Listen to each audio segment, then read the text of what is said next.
இளைய பாரதத்தினாய் வா வா வா, எதிரிலா பலத்தினாய் வா வா வா.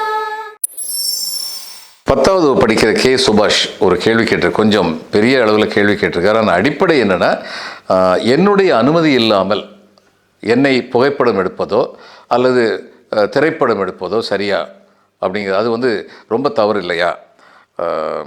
நான் எப்பொழுதுமே வந்து ஒரு நோ ஃபோட்டோகிராஃபின்னு சொல்லி அட்டையை எடுத்துகிட்டு போக முடியும். இதை பற்றி உங்கள் கருத்து என்ன? அவங்க ஏதோ ஒரு ஃபிலிம் போயிருக்காங்க குடும்பத்தோட, ஒவ்வொருத்தட்டையாக ஒருத்தர் வந்து எப்படி படம் பேச அது பண்ணுறாங்களே, படம் சூப்பர், படம் டாப் இப்படிலாம் சொல்கிறாங்கல்ல, செம, சான்ஸே இல்லை இப்படிலாம் சொல்கிறதெல்லாம் வந்து ஒன் வேர்டாக அவங்க வாங்குறாங்க.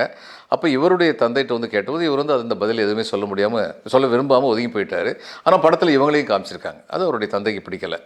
அதனால் இவர் கேட்குறாரு, நம்முடைய விருப்பம் இல்லாமல், நம்முடைய அனுமதி இல்லாமல் நம்மை இப்படிப்பட்ட நிழற்படத்திலோ திரைப்படத்திலோ காண்பிப்பது சட்டப்படி தவறு, அதில் சந்தேகமே கிடையாது.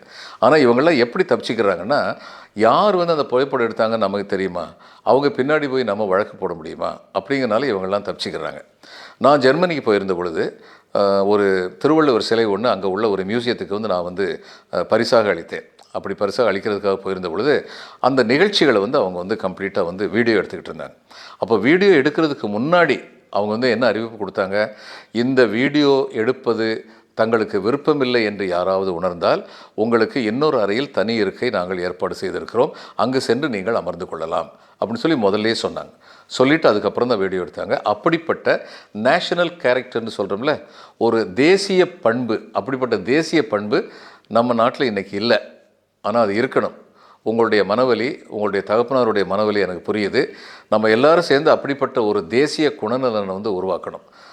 மற்றவருக்கு எனக்கு விருப்பமில்லாத ஒரு செயலில் என்னை ஈடுபடுத்தக்கூடாது, அது தவறு அப்படின்னு மற்றவர்கள் உணர்றதுக்கு வந்து ஒரு நேஷனல் கேரக்டர் வந்தால் தான் அது வந்து பாசிபிளாக இருக்கும்.